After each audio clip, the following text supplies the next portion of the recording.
Find the 19th term of the geometric sequence with the given terms. So A3 is negative 16, A6 is negative 128.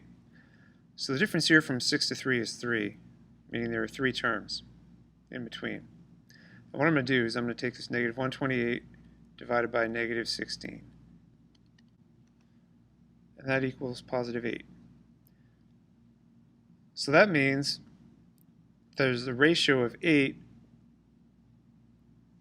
when you go out 3 terms. So to figure out the ratio for one term,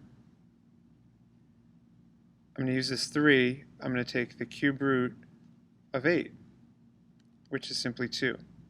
So that means my ratio, I'm repeatedly multiplying by 2 each time. Because going 3 terms, I multiplied by 8. So that means my rule is going to be A1 times 2 to the n minus 1 power.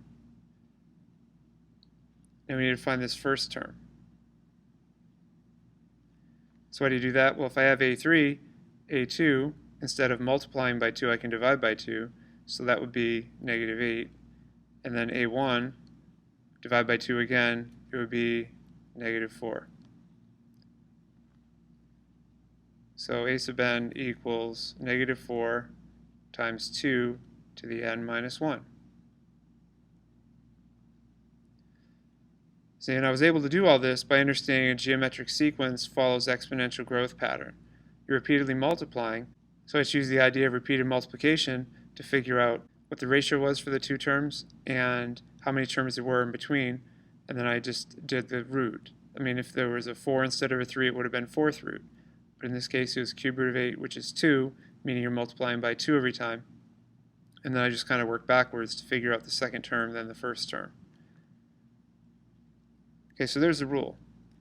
You need to figure out the 19th term. So I'm going to input a 19. So A19 equals negative 4 times 2 to the 19 minus 1 power, which is the same thing as A sub 19 equals negative 4 times 2 to the 18th power. I'm thinking that's going to be a really large negative number. Let's get the calculator and see. So negative 4 times 2 to the 18th power. That's negative 1,048,576.